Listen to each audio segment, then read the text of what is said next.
Good morning, everyone. Welcome to the webinar on solar-powered water systems in humanitarian context, types and configuration. My name is Ranisha Basnid, and today I'll be your moderator for this webinar, and I'm joined by my colleague Alberto from IOM for this webinar.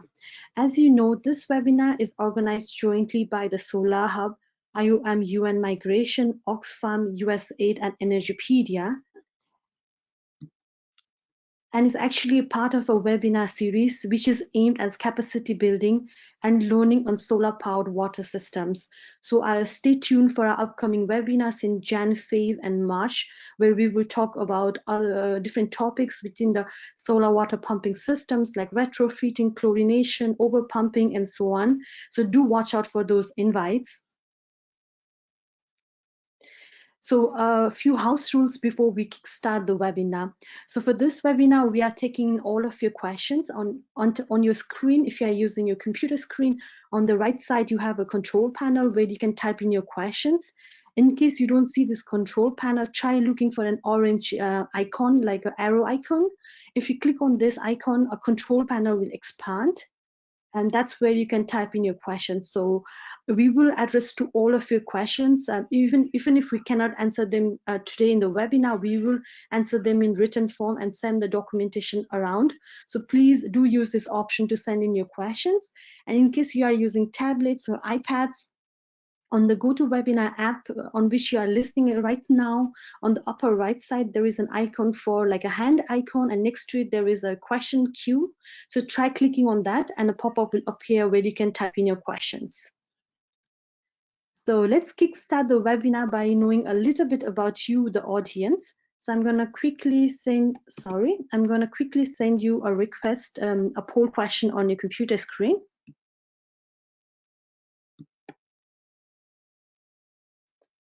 So the poll question is loading and it should appear in your computer screen in a few seconds. So please do take the poll and then tell us where are you logging in today from: Asia, Africa, Europe, Latin America, Caribbean, and others. These poll questions are to understand you, the audience, better so that we can tailor the other webinars according to your need and interest. I can see the answers are coming in, so I'm going to leave it for a few more seconds. So maybe another 2 to 3 seconds more.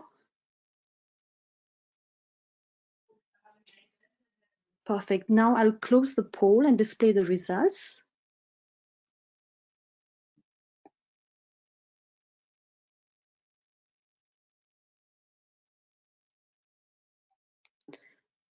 So as you can see on the screen, we have a lot of attendees listening from Africa, Asia, followed by Europe.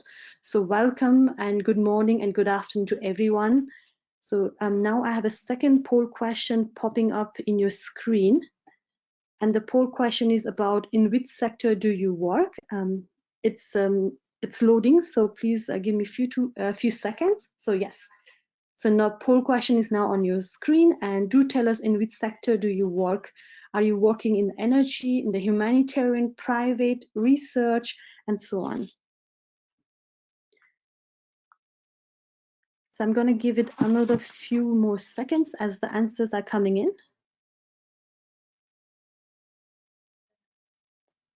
And now I'm going to close it and display the results.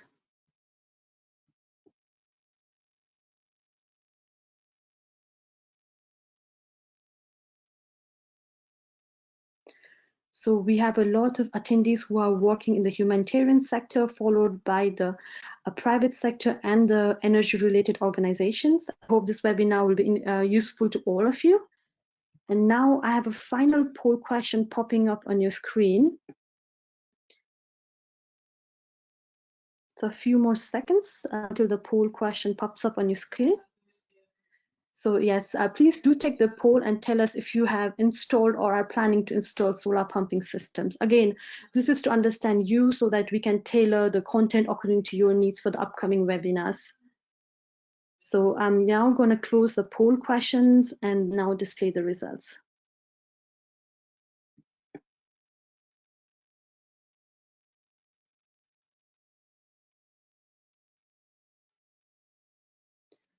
So we have a lot of attendees who have implemented the system, and 27% of you have not.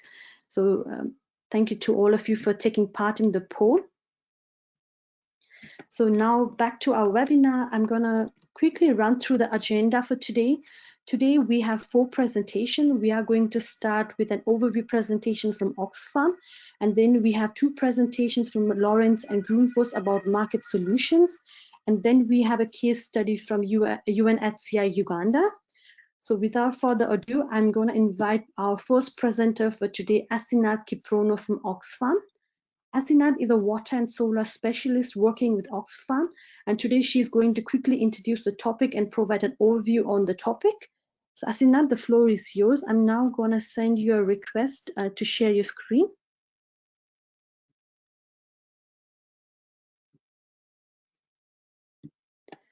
So if you could accept my request and begin with the presentation.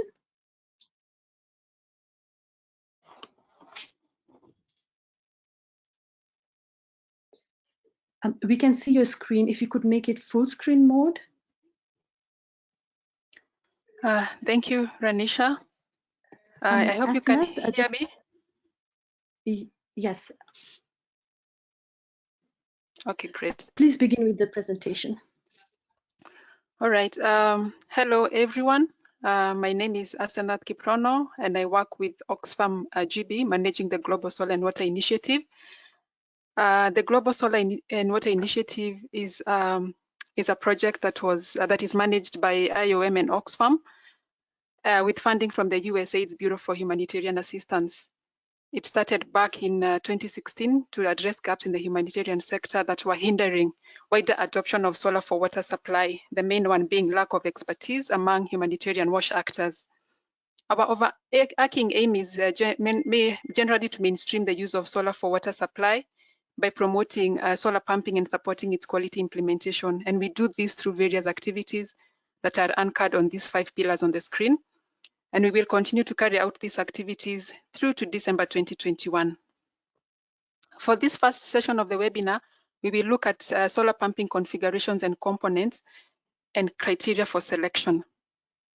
So a typical solar pumping scheme looks like this.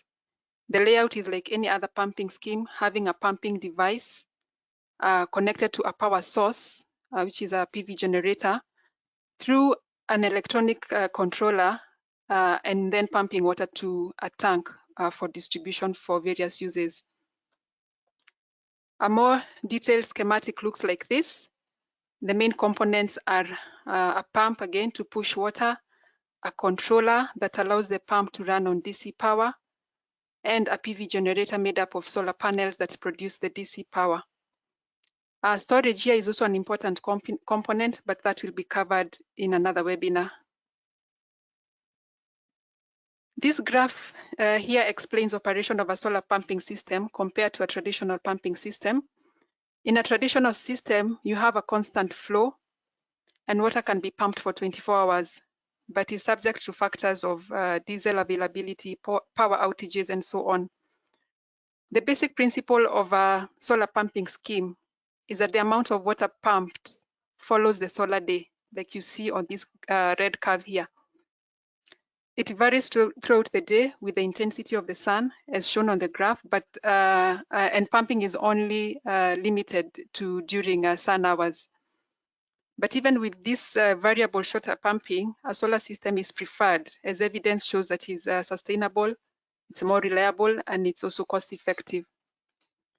It is also important to note here that solar pumping system design is done avoiding batteries, since we want to reduce cost and we also want to keep the system simple and efficient. Some background information on pumps. So a solar pumping system can either be DC or AC, and a DC system comprises of a pump that is coupled to a DC motor and then connected to the PV generator via a DC controller. On the other hand, an AC system consists of again of a pump coupled to an AC motor and connected to the PV generator via a DC-AC inverter. And pumps can also be either submersible or surface pumps. Submersible pumps basically are water cooled. They're installed completely submerged in water, and surface pumps are mounted on the surface as they are air cooled. Surface pumps typically are installed mounted on solid ground, but can also be installed floating on a surface water source, such as a river, a lake, or a dam, in order to overcome long suction distances, allow pumping even during low water seasons, and prevent the pump from flooding. And in this picture you see here, the pump is mounted in a pump house while the suction is floating in the river. Thus, the suction rises and falls with changing water levels. Sometimes also submersible pumps are installed floating in a surface water source in preference to a surface pump for the reasons of they have no complications with suction, they provide better efficiency, are simpler and less problematic to operate. And in this picture, the submersible pump is suspended horizontally and submerged floating in this dam. Solar pumping systems can also be installed in standalone or hybrid configuration. And when we talk of standalone, we are referring to a system that has solar as the only power source. And when a second power source is introduced, that becomes a hybrid system. I show you a few pictures to visualize the difference between solar standalone versus hybrid. In this first one, the solar DC power comes directly from the PV generator to DC isolation switches, and then to the controller, which can be a DC or an AC controller, and then feeds to the to a DC controller and then feeds to the pump. When a second power source is introduced, that's a hybrid system. And in this one, the DC power comes again directly from the PV generator to the inverter, and then an alternative power source comes from either a diesel generator or an AC power source through a changeover switch that changes over between AC and DC to power the pump. And this is a manually operated system whereby the switching is done manually. This one is also a manually operated system, the difference being that a single controller is used to power the pump from both power sources, from the DC power source and from the AC power source, but with a manual isolation between the two so that a single power source is present in the controller at any time. This one is also a hybrid system, and this is an automatic blending system that the private sector companies will also mention about. When it comes to selecting the right configuration, the selection of pump types and sizes is quite straightforward, especially due to computer-based software. We have found that the choice of whether to use solar standalone versus hybrid is the one that requires more insightful thinking, as the right selection will result in an optimized system that is more cost-effective. And choice for whether hybrid or solar standalone will be determined by the water demand, the solar resources available, and the water source itself, as well as other social and contextual consideration. And specifically in humanitarian and emergency interventions, where time is not always enough to get all the data needed for proper design, and where population sometimes can increase suddenly, it may be necessary to install a diesel system in order to provide a quick response as the solar pumping system design and procurement is being done. However, actual decisions should always be based on prevailing circumstances, as nowadays solar pumping design is also simple and fast and can be deployed quite quickly in the field. This is to say that solar should be seen as a viable solution right from the beginning, and a rationale made for installing diesel if necessary. Also, the need for quality data. Quality data collection is key, as the lack of good quality data is behind many installations, many poor installations and malfunctioning of systems. Yet when you collect the correct data, it can just take a few days and avoid such problems and make systems run well for many years. This graph shows a comparison between solar standalone and hybrid pumping. So if the demand is at 100%, then you have some supply coming from solar, and then any extra additional demand comes from the generator, usually during off-peak hours or at night time. When the demand, of course, is lower, maybe at 60%, then solar is able to satisfy the full demand.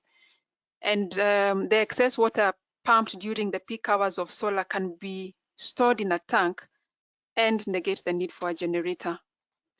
And in many cases, we have seen in the field that when solar standalone is properly designed, taking into consideration the real conditions, it is able to meet the full demand. So it's all about rationalizing the design, and a second power source should only be introduced when it is clear that solar alone cannot meet the water needs together with other local considerations. We have come across many cases where diesel generator is rarely switched on, but provides a peace of mind in case solar does not work, which is really anchored on false fear and doubts towards solar. Economic analysis can also be used for decision making, prioritizing systems and targeting those with greater economic benefit, as you will see on this graph. Standalone will give you a greater cost saving than a hybrid system. And even though we know this, all other factors beyond the economic benefit should always be looked at, not just the economics. And in our various country visits, this table shows the sizes and configurations we have come across in the field from analyzing 140 systems in 8 countries. And to note here is that in all the 8 developing countries that we have visited, where there are humanitarian interventions, the private sector in all these countries have world-class components, good quality, even in unlikely countries like Somalia and South Sudan. They have the knowledge and expertise to install and support large systems too, and they can deploy these systems quite fast. And indeed, they are already working with NGOs and UN for design and implementation. This really underscores the importance of building technical capacity within the humanitarian agencies to be able to provide oversight in system design and quality of materials, as well as supervision and control of installations, which will also enhance accountability on the part of the private sector. So the Global Solar and Water Initiative exists to build this capacity by developing resource products, including a book which we recently published that is available as an open access soft copy on the link provided here. A hard copy can also be bought on the same link. We also developed an online course jointly with a private university based in Spain. And this online course is available at a fee, and the details for accessing that are also available here.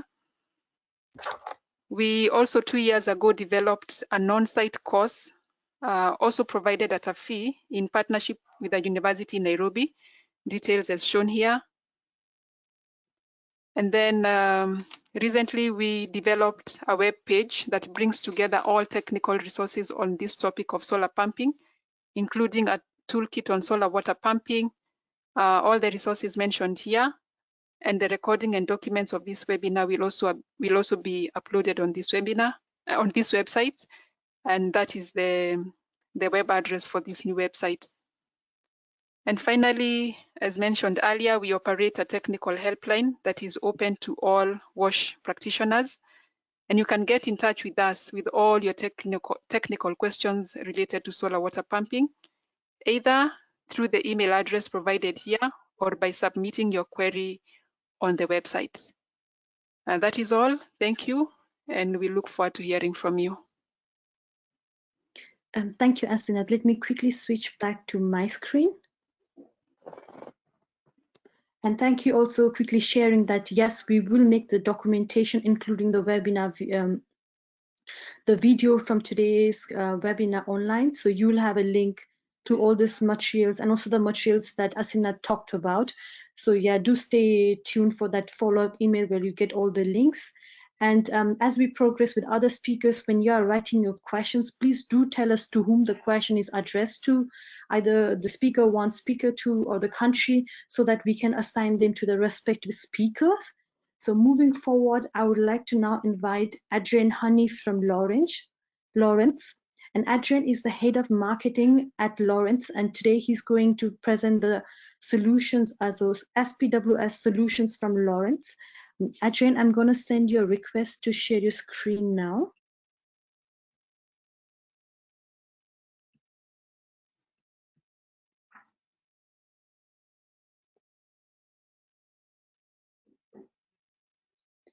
So I've sent you a request. Please accept it and begin with the presentation. Yes, we can see your screen. Thank you, Renisha. So thank you everyone for letting me join today and talk a little bit about the solutions that Lorentz has for the humanitarian sector. I'll just spend a moment to introduce Lorentz to you so that for any of you that don't know us, we're a German solar water pumping company. We're privately owned, formed in 1993, and have a sole focus on solar water pumping. We're working in the humanitarian sector for almost 30 years now, but we're also working in commercial water projects with the agricultural sector, and also working with utilities to provide water to larger communities. So our company's, as I mentioned, really focused on only solar water products, and we do all of the design, all of the manufacturing in-house. So it means that the whole team from development through manufacturing is focused on off-grid products. Our go-to-market model is quite simple. We are not selling our products directly, but we have about 5,000 companies around the world that are representing us, installing, providing local service, providing the products locally. As Asanath mentioned in the last presentation, this means that there's really good local resources to support both installations and ongoing O&M activities. So here's a little picture of our technology center. This is where we're designing, developing products. As you'll see here, of course, we power this by solar, and we're also building all of the products that I'll talk about now in a solar-powered solar pump factory. I think this makes sense. So every product, whether it's some electronics, a physical pump, a water dispenser, are all being built using solar power, which I think gives us all a good feeling that we're doing something very positive here.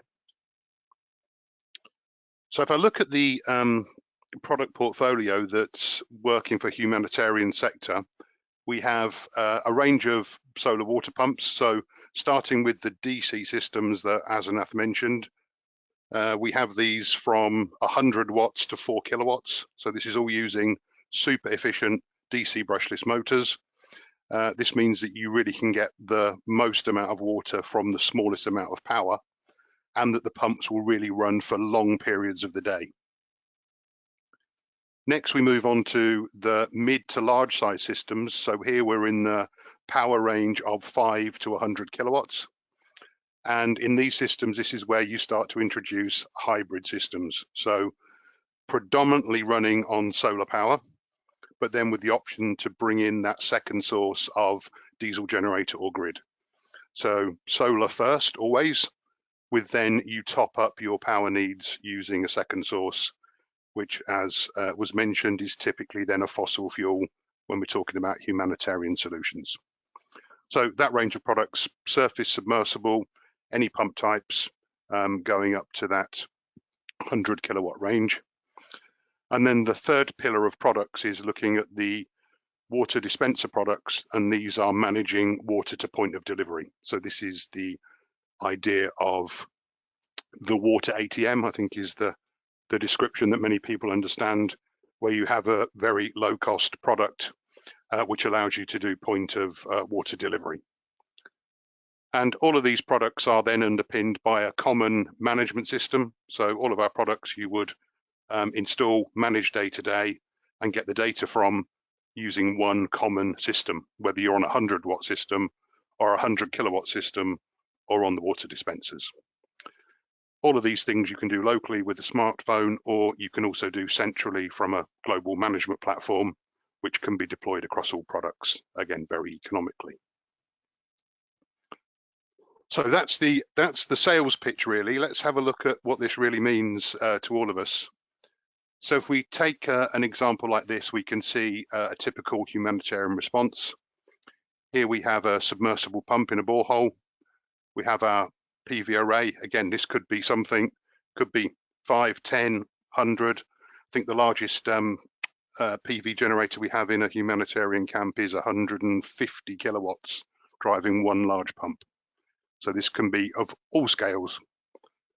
You then have a pump controller here. You see the pump controller in the center. This is taking care of the management of the system. So any power conversions needed, all of the sensor inputs are coming into here that then allows the system to manage itself. So in this example, we could be filling multiple storage tanks around the camp. And we will be doing that using a mixture of level sensors, pressure sensors.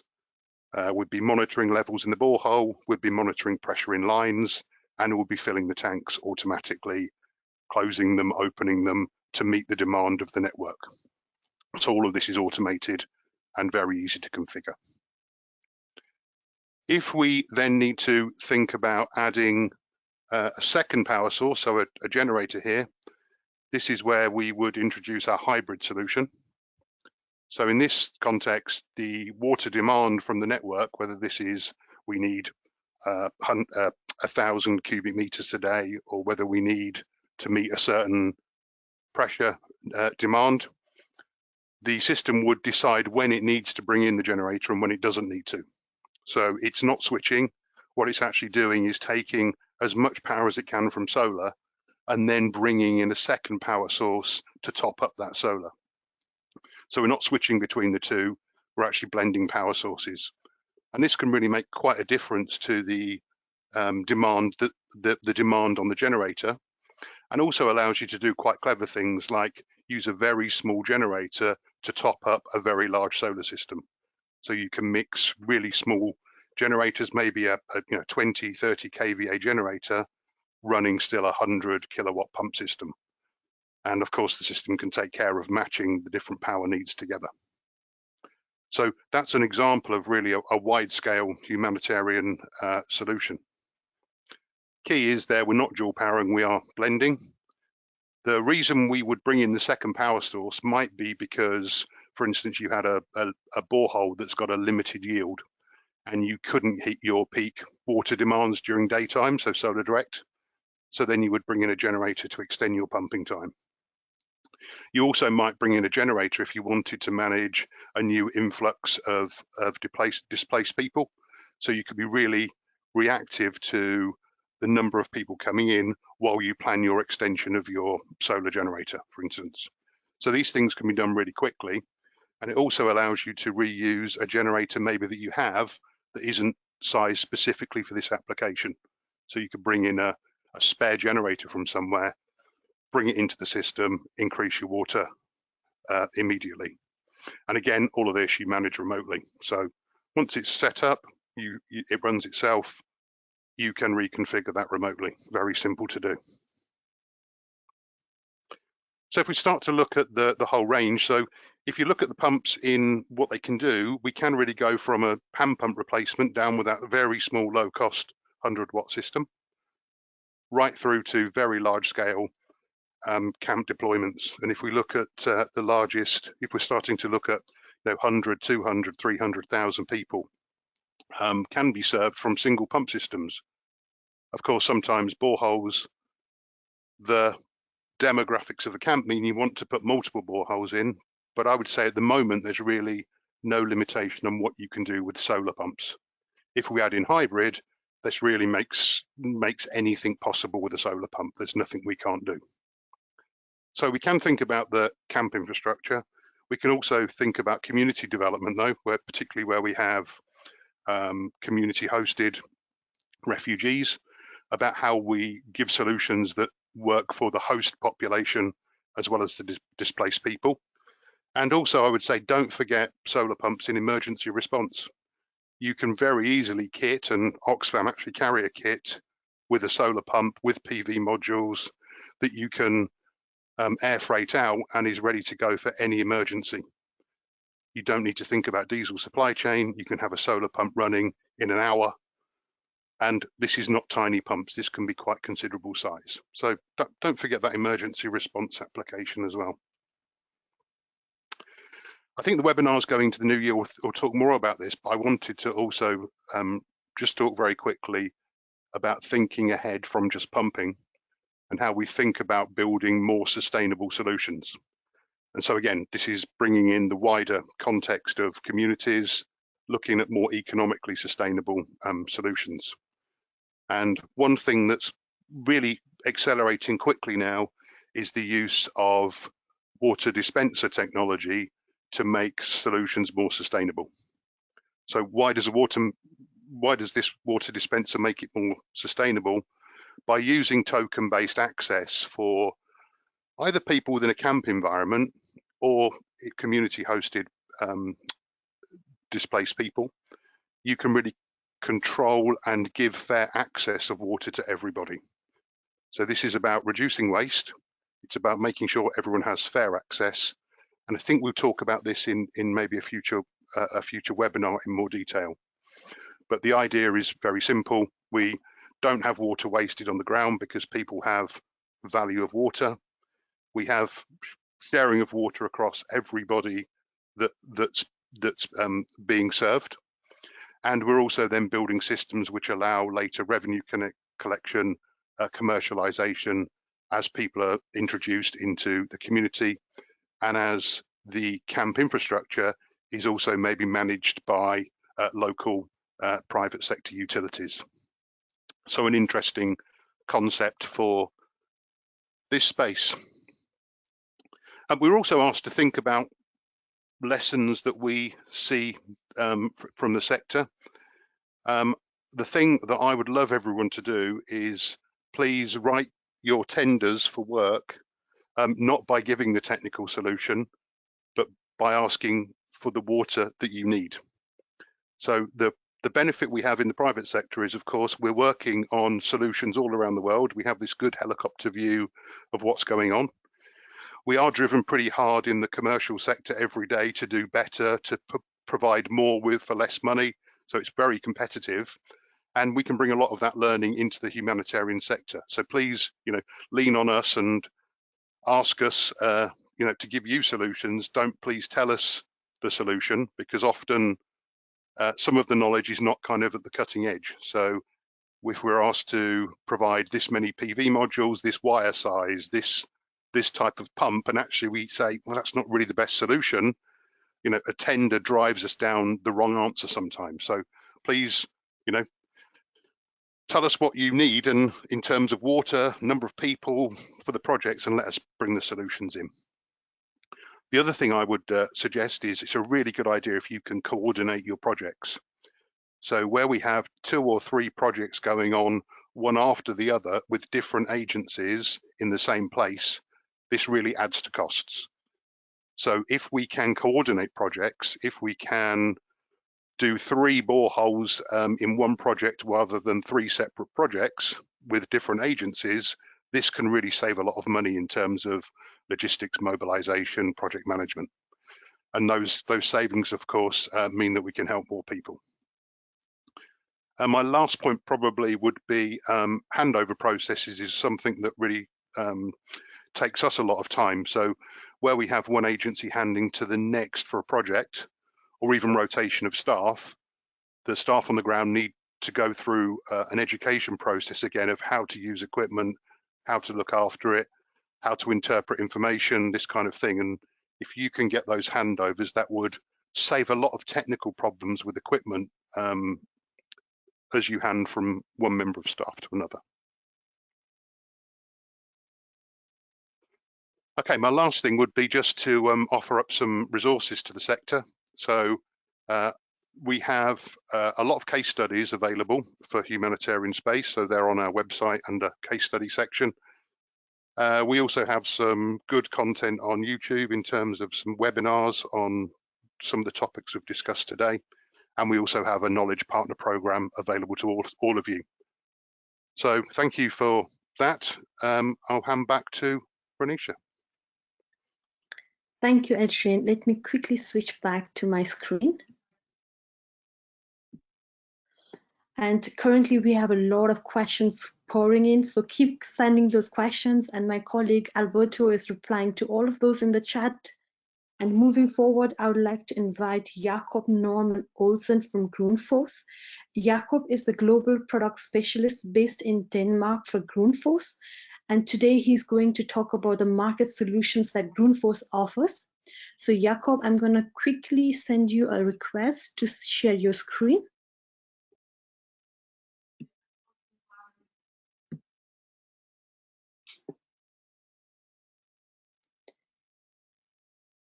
So if you could accept my request, yes, we can see your screen. If you could go in full screen mode. Just a second.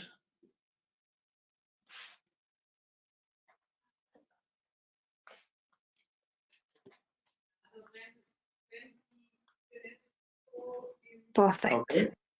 All right. Yes, please begin. Yeah. Thank you for this opportunity to present Grundfos in this forum here. As explained, my name is Jakob Olsen, and I will start with a little bit of introduction to Grundfos and our history. Then I will go through our products that we have for solar solutions, and also ending up with a few case stories and also some things to think about when doing installations for trouble-free operation of the systems. So, if you don't know, then Grundfos was founded in 1945 by Poul Jensen in Denmark, and now we are producing more than 16 million pumps every year. And we have more than 19,000 people employed worldwide. We have more than 55 sales companies around the world, and on top of that, we are working through distributors and dealers in almost every country in the world to be able to provide our products and services to everybody. For solar, we actually made the first submersible pump back in 1968, and in 1980 we made the first solar solution actually. So we've been more than 40 years in the solar business, where it has been developing very slowly, but we have been thinking that this is a solution that there's a future for this. So we continue to look into this. We try to improve our products over the time, and especially back in 2000, where we made an integrated solution called SPWS. There, the market really started booming, and also prices of solar panels have gone down. So we have also seen that expanding the population of solar products caused some challenges in the market and at the end customer, because if the system was donated, then typically the people, they saw the water as a free availability, but actually there are maintenance needed for these systems, not immediately, but over time things can break down or wear out. And therefore you need to kind of start accumulating money for this purpose. And for that we have made these water ATMs. Ours is called ACTAP. And then we have also a purification system ensuring that the water is actually also drinkable if for example, the water source could be water, groundwater from a lake. So the solutions we have in Grundfos, it's kind of split in two solutions. We have an integrated all-in-one solutions, and here we have something in both in a submersible form, and but also pumps that can be installed on the surface. And what is kind of key for these are that the frequency drive is built in to this pump solution, so there is no additional controllers needed for these to actually run. So you can, and there's also on top of that, no setup is either needed. So it is just to plug solar panels together and connect them to the pump, and it's able to run. So of course, on top of that, there could be a reason for filling the water into a tank, and here you want to stop when the tank is full, and there you need some additional accessories to overcome that. As you can see, these integrated solutions, they have a rather limited size. We stop around 2.5, 1.7 kilowatt power size. From that range, we are extending that area with an external frequency drives called RSI. And here we're going up to 250 kilowatt of P2. So meaning that you can easily install, or you can, if you have a system like this, you end up having maybe a solar park of 300 to 350 kilowatt solar panels. So, and depending on the model you're taking, then it can be up to IP66, meaning that you can install it outside. It can withstand with IP66 enclosure. It can actually withstand rain and dust very easily. So you can save the housing for these models. So digging a little bit deeper into the SPWS, they are both, even though it's an all-in-one solution for solar panels, it can also run on AC and DC. It is simply to change the wiring to the pump, and it will run on either AC or DC. It doesn't matter which power source it is. We can even combine it with a wind turbine and get it to run based on that.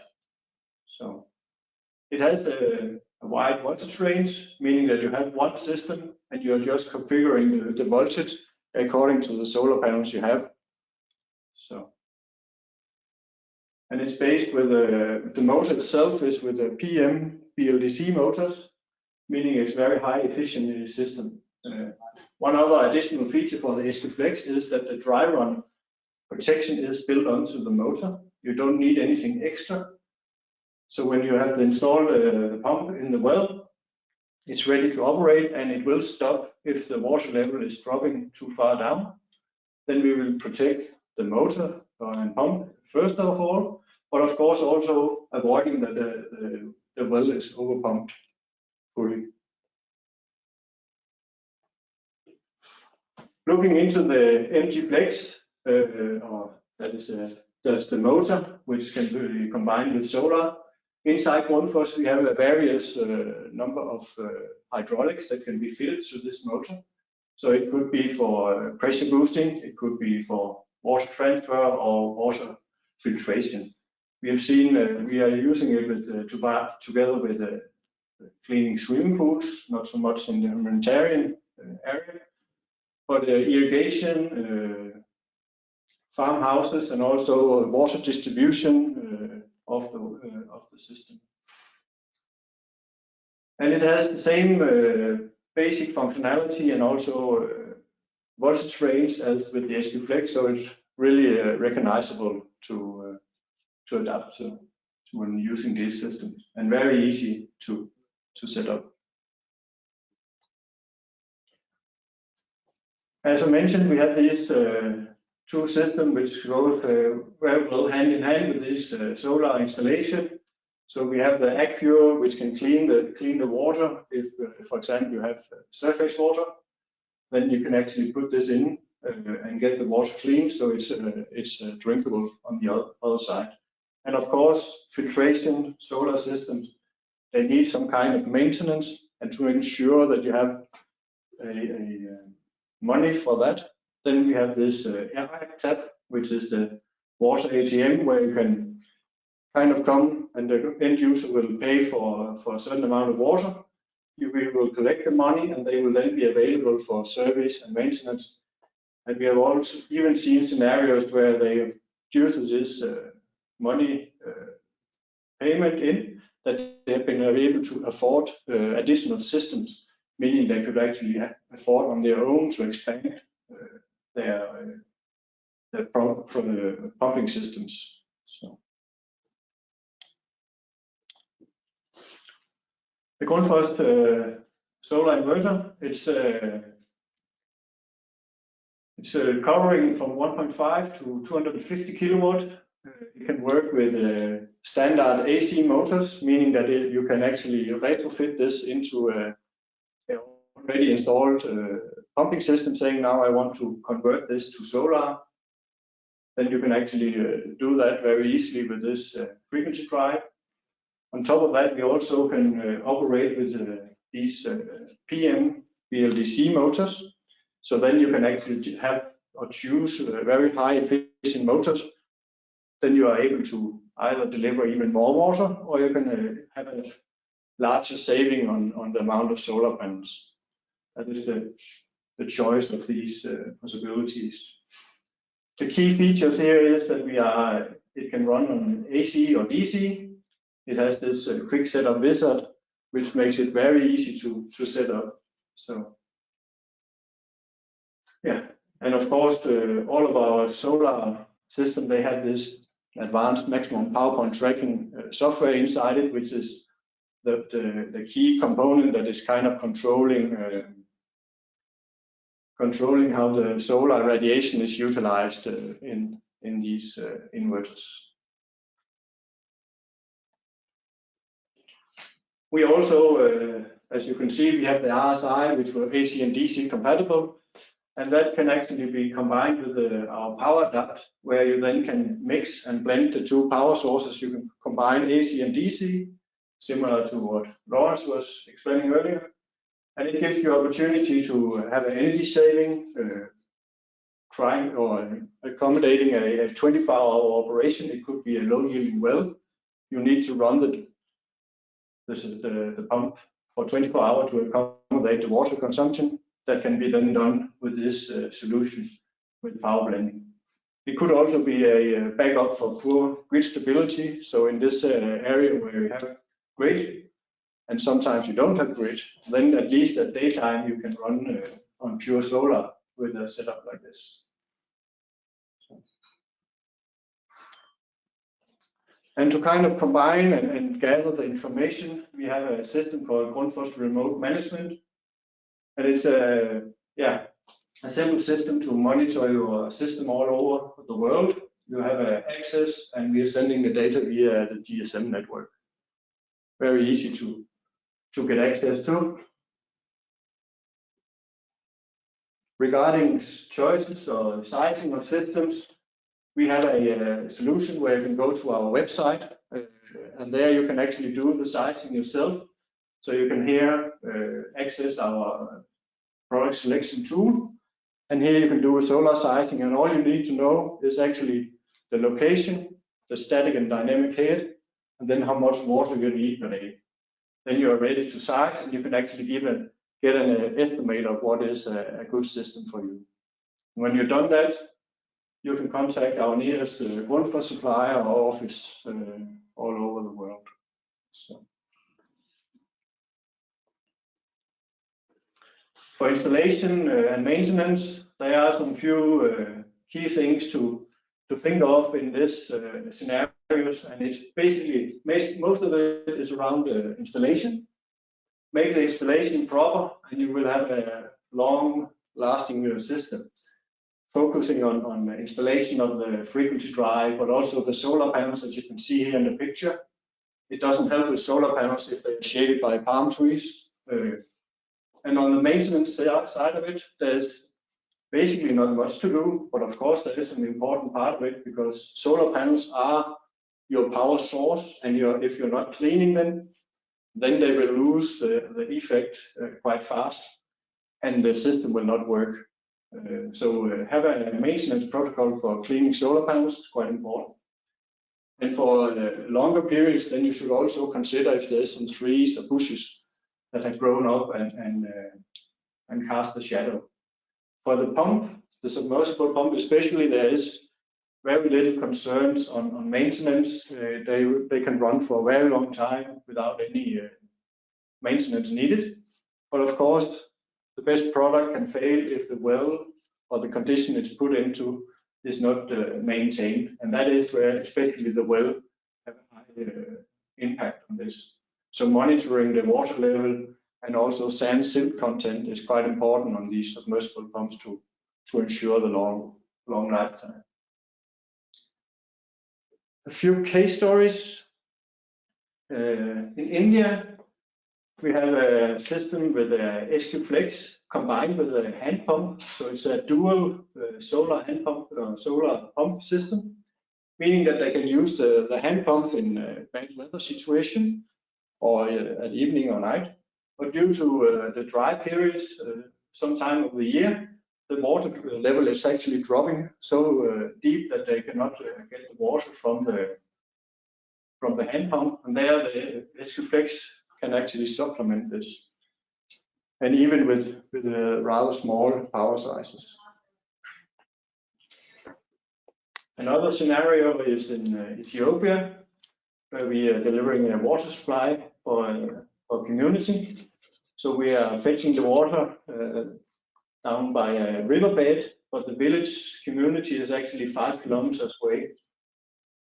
So that is also something that can be done with a solar system, and this is running purely on solar, meaning that we are pumping the water up to a couple of storage tanks for later consumption.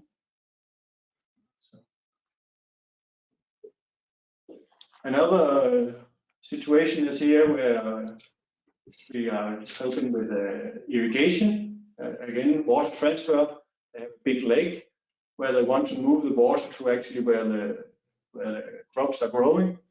So here they have 4 different surface pumps installed CR32, combined with 3-4 RSIs and some solar panels to do this.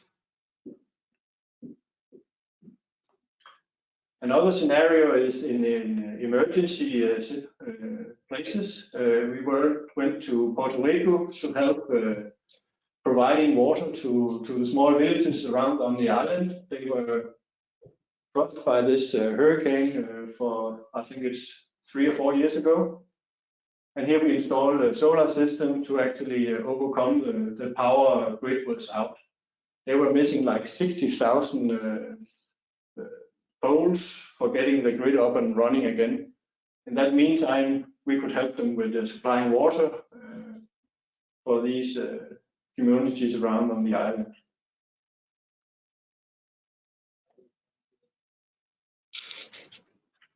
What's the time?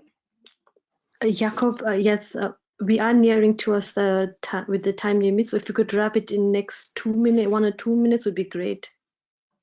This is the last one, so this is fine. And here we are in Nepal, where we are supplying drinking water for communities and also for mountain farmers, where they actually the water source is down the mountain, and we are pumping the water up the hill to accommodate that. So I think that was what I wanted to show you, and I'm good. Thank you so much. Then I'll quickly switch back to my screen. Thank you so much. Now, after the 2 market solution presentations, we are moving to Uganda, and I would like to welcome David Gitringi-Nyorge, who is the technical coordinator for UNHCR Uganda, and is going to present a case study from a refugee camp in Uganda. So, David, the floor is yours. I am going to send you now a request to share your screen.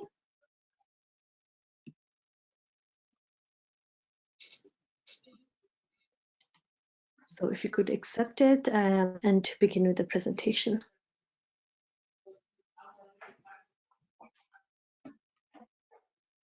Okay. Hello, everyone. You can hear me? David? Yes. Okay. My name is David Gitringi-Nyorge, and it's my pleasure to be here with you today. I work with UNHCR in Uganda as a technical coordinator and appreciate this opportunity to share with you experiences of solar pumping technology in humanitarian settings. The UN Refugee Agency is mandated to provide international protection and humanitarian assistance to people fleeing conflict and persecution threatening their lives. In most cases, asylum seekers and refugees are received at locations, usually at the margins of society, where access to water services is poor or non-existent. Further, these areas are usually underdeveloped and marginalized, making it extremely challenging to provide services cost-effectively and sustainably. Solar pumping technology has shown great potential in facilitating provision of potable water in these remote locations, cost-effectively and sustainably. Currently, we have 174 pumped water schemes installed in the refugee hosting areas in Uganda, out of which 164 are either solar or solar hybrids of varying capacities. The 174 produce on average 14,000 cubic meter daily of water, of which 56% is purely solar, 5% is from the national grid, and 39% is the fuel component. It is worth noting that over 75% of the solar installations have been implemented in the last 3 years, and efforts or plans are underway to convert the remaining 5 well water pumping schemes to solar hybrids.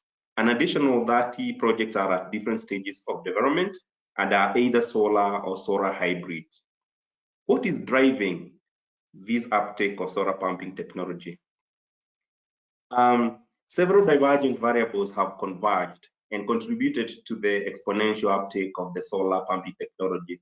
For brevity, I've chosen to cluster the key drivers into 3: the cost analysis, the life cycle cost analysis, the rapidly evolving solar pumping technology marketplace, and environmental consideration.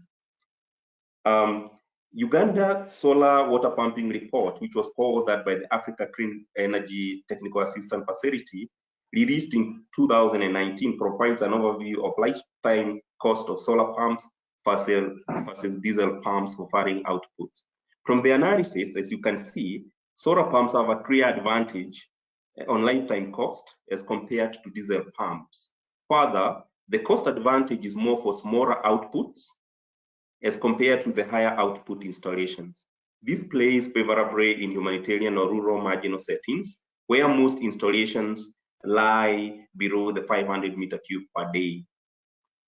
In a separate analysis by one of our partners, Water Missions Uganda, they used 5 years real-time data collected from solar pumping stations in rural areas in Uganda, including the refugee hosting district, to arrive at an interesting conclusion. The capital expenditure cost per capita for fuel is on average less than that of solar only, and definitely higher for solar hybrids at the beginning. You can see from this line. As the demand for installation increases as dictated by the demand or number of people to be served, capex cost per capita reduces across the board. When operation and maintenance costs are introduced, total cost per capita per year for solar only installations becomes cheaper in general, although slightly cheaper for higher output installations. Overall, operation and maintenance costs are a percentage of the total life cycle, is lowest for solar only installations, and you can see here. And when the solar installation is larger, then the proportion is far much less. The solar pumping marketplace in Uganda has different players who work together to advance large-scale adoption of the technology. In humanitarian settings in particular, the enablers have been the first and the big one here is the supportive policy and regulatory framework by the government of Uganda, which has facilitated key stakeholders to actively engage in this space, including donors who finance the initiatives through grants. The Ministry of Water and Environment has developed and published solar-powered water system design guidelines, which were launched recently in September 2020 as an annex to the water supply design manual. This was achieved with the technical support from the Engineers Without Borders USA, who is one of the partners who works in the humanitarian development partner space. There is a reliable and efficient supply chain for solar pumping product with short turnaround periods between design and implementation, as well as after-sales service. Then there is availability of technical capacity to design, implement, and provide corrective and preventive maintenance of the solar installation. The third driver is environmental consideration. With impacts of climate change being felt across the region, efforts to reduce carbon footprint have to be mainstream in provision of water, particularly in the rural marginal areas, which more often lie in ecologically sensitive zones. A study undertaken by the Technical University of Denmark and Danish Refugee Council in Bidi refugee settlements, one of the largest refugee settlements in the world, in 2018, provides an overview with regard to carbon dioxide equivalent generated in an effort to provide water in refugee hosting areas. Of importance is the correlation between carbon dioxide equivalent generated against fuel or solar hybrid installations, as well as installed capacity. The smaller the installation, and you can see from here, the rest of the contribution.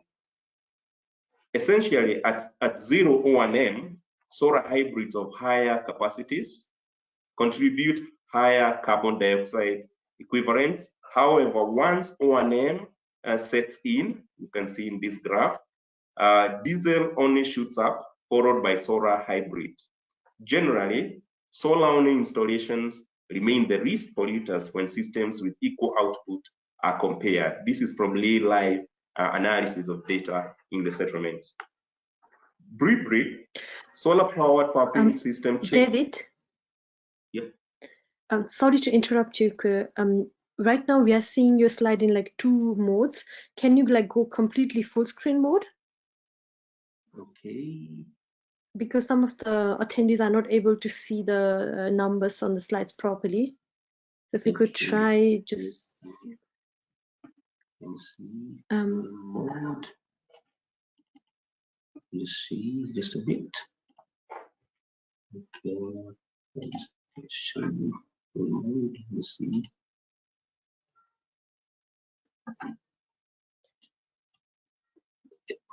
I'm unable to do so. In that case, then let's just continue it, and for all our attendees, we will provide the slides afterwards so that you can see the numbers in detail. So let's continue with this mode then. Okay, thank you. Briefly, the solar-powered pumping system chain in humanitarian settings is like this, indicated here. We have the solar pumping system hardware design, then we have the financing options, and mainly the design at the moment we are using softwares predominantly from Lorentz and Grundfos, as well as other proprietary softwares. And then we seek financing mainly from donors, so come in form of grants. Then we have the procurement and the manufacturing and system integration. And then we have implementation, installations. We have a very fertile contracting space with some few dominant players in the market, with a host of upcoming ones. Then for operation and maintenance, it's either handled by the utilities, this local government, and NGO partners, or community structures. Most of the solar installations have automatic sensors that set in motion pumping once the solar irradiation is adequate to run the pump motor, and then shuts off when irradiation goes down. Some installations have remote monitoring or Internet of Things sensors that relay operational data to a central dashboard via satellite or through GSM technology. Ordinarily, solar installations attendants are locally recruited from the community to provide security, switch on and off when necessary, and ensure the solar array plus compound is kept relatively free of bushes and shades or direct sunlight obstruction. They are also trained in cleaning the panels when dusty and logging performance data, as you can see from in the screen. Data generated is analyzed to provide insights on efficiency and opportunities for optimization. You can observe from this that smaller pumps start earlier than larger pumps. Tendency to have significant energy losses, as you can see from this example, whereby you would expect that probably you can see my cursor. All this energy up here, that curve is lost. Then particularly as soon as the pumps reach their max capacity, whatever is above there goes to waste. And then there's a correlation between wattage and capacity of pump in relation to when the pumps kicks in. Overall, amidst the great promise, there are potential risks that exist, and which inadvertently present opportunities for growth. And the first one and most obvious is elasticity in terms of solar irradiation. a spectrum of bright hot days versus cloudy wet cold days. Ideally, this pattern fits perfectly with water demand curves. However, gaps in output during low irradiations could be plugged with rainwater harvesting techniques.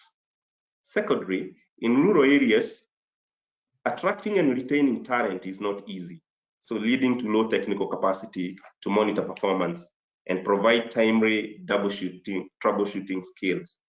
This can be mitigated by introducing remote sensing and Internet of Things technologies to provide real-time operational profiles that can be analyzed, and then a support is sent from maybe the bigger towns or the cities. In practice, instances of over-design or under-design of solar schemes are prevalent for various reasons. And data collected is rarely analyzed to inform optimization, and normally resources to effect such are unavailable. There is need to incorporate agility on the life cycle of the water scheme to encourage analytics, design review, and optimization of these water schemes so that we are able to get the best out of them. Lastly, CapEx cost, the capital expenditure cost for solar pumping is usually high and payback period at times deemed long. It is advisable to consider system integration, whereby we are looking at potential applications relative to the context. And this could be either you introduce irrigation pumping or lighting or charging, electronics, so that you try and leverage on CapEx cost. And that is going to reduce the payback period and also increase the uptake of the solar pumping. In conclusion, the solar pumping space is quite dynamic at the moment, and it's evolving rapidly. A lot to learn and opportunities to innovate are immense. An exciting time for the industry, and I would invite everyone to keep the conversation going so that we get the best out of this new and vibrant technology. Thank you for listening. Thank you so much, David. Then I will now switch back to my screen. And thank you to all of you who have been, first of all, thank you to all our presenters for the amazing presentations. And thank you to our attendees for sending in a lot of questions. So as you might have seen, Alberto has been replying to most of the questions, and I have picked some, which I'm going to now address to the respective speakers during the Q&A. So the first question is about the sustainable operation and maintenance of the systems.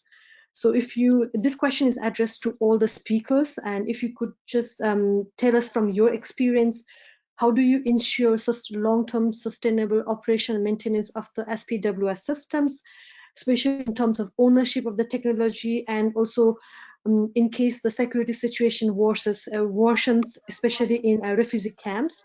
So maybe we start with you, Adrian, and then go to Asinat, Jakob, and David. Thank you, Renisha. So I think there's a couple of things to think about here. One is to obviously always have an O&M plan for the system. Mm-hmm. As Jakob mentioned, the basic housekeeping issues of keeping panels clean, kind of visuals, inspections of the systems are typically all that's required. But what you do need to think about is having an agreement with a local contractor that's available to do any out of the ordinary activities. So if there is a failure, of course, even the best equipment could fail. But the benefit of having local partnerships is these skills now are not something that's rare. You don't need to fly people in from a city to maintain a solar pump. Local technicians are very skilled in this. There's so much experience from the hundreds of thousands or millions of systems that have been installed over the last 30 years that this is now not kind of obscure technology. It's very daily technology. And addressing the security situation, again, the local resources are there. This is, again, not something new. For the last 15 years working in these very difficult environments at times, the resources are there. What you do need to do is plan ahead a little bit, though, and not have no contract with someone, have no relationship, and then expect someone to be able to get someone into a site immediately. So a little bit of forward planning, I think, is what's really needed. Thank you so much. Asina, do you want to add something to that? Yes, Ranisha, I think I do agree with what Evgen has shared, and I think the role of also as a precondition, making sure there is ownership from the beginning, so that the users are aware of the importance of operating and maintaining the system. And then there's also the role of government in terms of providing oversight to the community for community managed schemes. And then comes in the role of the private sector in providing technical support after sales service. And this can also come in the form of service agreements where they can be signed with the donating agency, so that in case of a problem in the future, the community can engage the private sector to provide that service. It's less complicated when you're talking about camp context, because there's usually a managing agency there taking care of O&M, but they can also incorporate service agreements with the private sector to be able to provide backup support, provide any spare parts that may be required in case of a failure, because as it has been said, even good things do fail if they're not well operated. Over to you. True. Jakob and David, if you'd like to add something to that. This is Jakob. I think it's well said from the previous people, but something that you should consider is that water has a price. It is not just free, especially with solar, and by that you need this kind of water ATM system where you can collect money in a clear way, so they are not disappearing into a black box or something like that. So you know there's a fund actually for these maintenance purposes. So they don't have to go out and search for the money when something happens, but it is actually collected during the uses of the system. I think that's the thing I want to add. Thank you. David? Okay, yeah, I'll just echo what my colleagues have pointed out, and in particular on the issue of the tariffs that are normally set for solar schemes. You find that they set very low tariffs, and they find themselves in problems if one panel or even an inverter or something really goes bad. So it's very important for the utility or the community to set tariffs that will be able to assist in replacement of some of these parts when they go bad.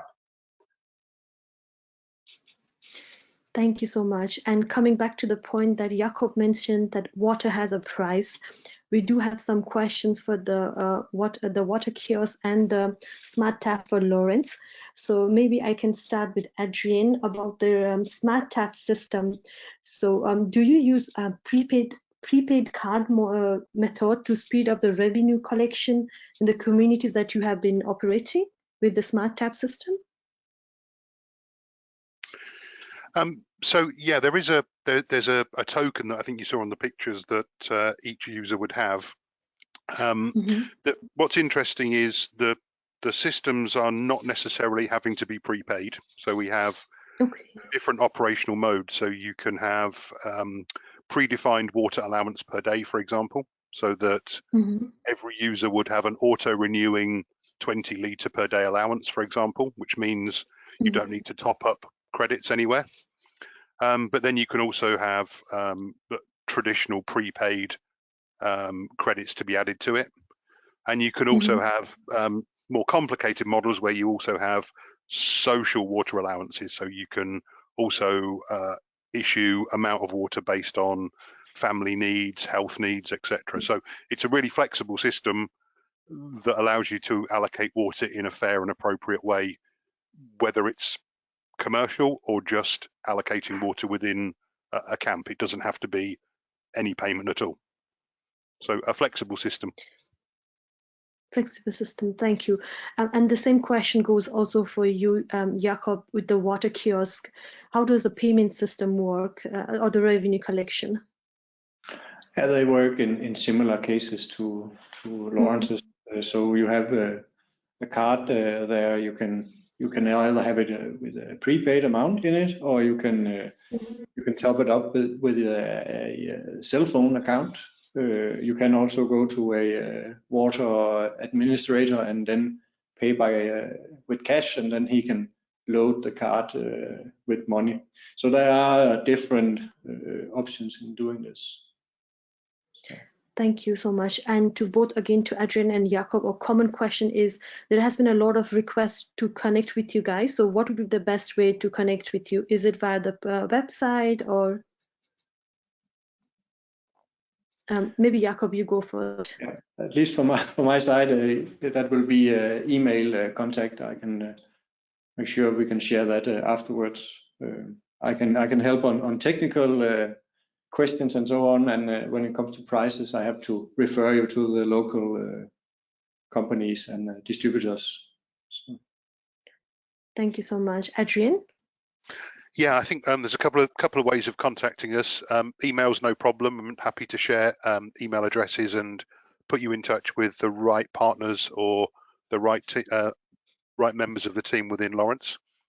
The other thing that we do have is a partner program, which is working quite well. We call Knowledge Partners for NGO community.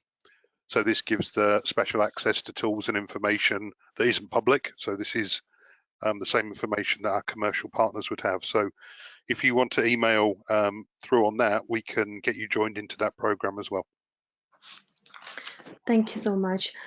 Now a question is about the theft of the system. So how do you ensure, or what are the measures that you take against theft of the SPWS system? So Ashnath, maybe we start with you on this question.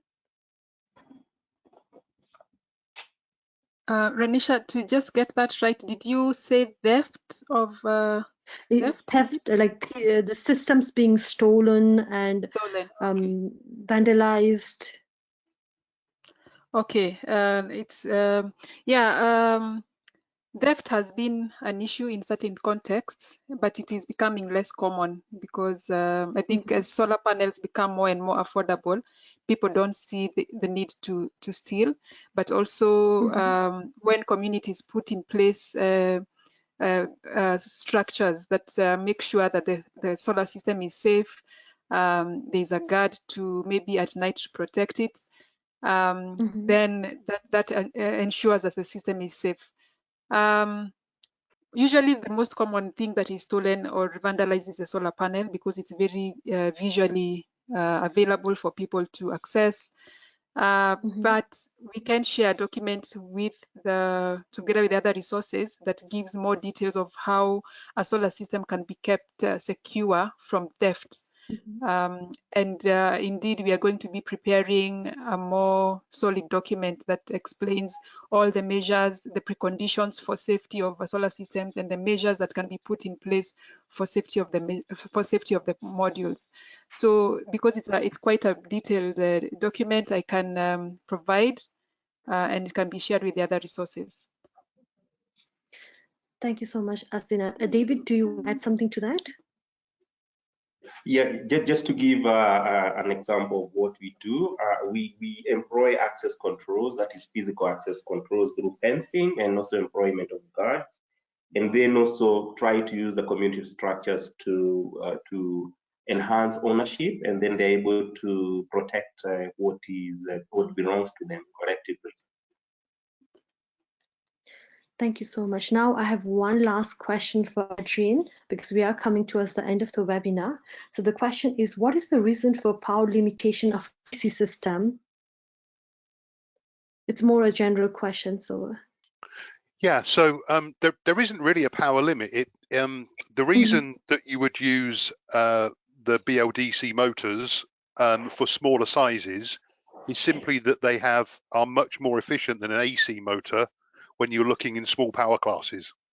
So when you look in that 4 to 5 kilowatt space, you start to get to a point where an AC motor, a standard 3-phase motor, becomes more efficient, and the price difference in building very large permanent magnet motors the offset becomes very narrow. So it's a question of small motors are much more efficient as a brushless DC motor. As you move into the mid-size and larger power classes, then the AC motors become more efficient. So it's a choosing technology based on efficiency. There isn't a limit. We could build 200 kilowatt brushless DC motors, but no one would afford to be able to buy them. Thank you so much, Adrian. And that was my last question, because as we are nearing towards the end of the webinar. So first of all, a huge thank you to all the attendees for the amazing amount of questions that you have sent us. And as mentioned earlier, we will document each one of these questions, so you will have access to the written answers. And also a huge thank you to all our presenters for the amazing presentation. And before I let you know, a quick remark that once we close the webinar, a survey will pop up. So do use this chance to tell us what did you like or dislike about the webinar, or where you want us to improve, what additional topics you want to touch upon. Because as I mentioned, it's a series, so we will take in all of your feedback into consideration. And again, on your screen, you can see a couple of links to the resources that Asinath was already mentioned in our first presentation, and also the link to the webinar documentation. And we will share with you the presentation and the recordings after the webinar. So thank you to you one more time, and I wish you all a good day, and thank you and bye-bye.